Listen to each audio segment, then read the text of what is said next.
நல்லதா? எல்லாருக்கும் டவுட் தான். 5 பாயிண்ட்ல கிளியரா கம்பேர் பண்ணுவோம். 1. ஹெல்த் ரிஃபைன்டு சீனி ஃபுல் ப்ராசஸிங் பண்ணிருப்பாங்க, அதனால நியூட்ரியன்ஸ் ஆல்மோஸ்ட் ஜீரோ. பட் நாட்டு சர்க்கரையில ஐரன், கால்சியம் மாதிரி மினரல்ஸ் இருக்கு. 2. கிடைக்கும் சர்க்கரை சில இடத்துல தான். அவைலபிலிட்டியில சீனி ஈஸி வின்னர். 3. ரேட். சீனி சீப், சர்க்கரை கொஞ்சம் காஸ்ட்லி. ஆனா ஹெல்த்துக்காக சற்று கூடுதலா செலவு பண்ணுனா தப்பு இல்ல. 4. Preparation method.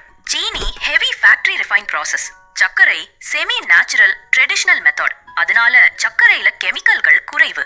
5. நியூட்ரியன்ஸ். சீனி வெறும் கேலரிஸ் தான், சர்க்கரையில ஐரன், கால்சியம் மாதிரி மினரல்ஸ் இருக்கு. சத்து பாயிண்ட்ல சர்க்கரை வின். அப்படின்னா ஆன்சர் கிளியர். சீனிய அவாய்ட் பண்ணுங்க, சர்க்கரைய சூஸ் பண்ணுங்க. நீங்க எந்த சைடு? சீனி டீமா, சர்க்கரை டீமா? கமெண்ட்ல சொல்லுங்க. லைக் பண்ணுங்க, ஷேர் பண்ணுங்க, மறக்காம சப்ஸ்கிரைப் பண்ணுங்க.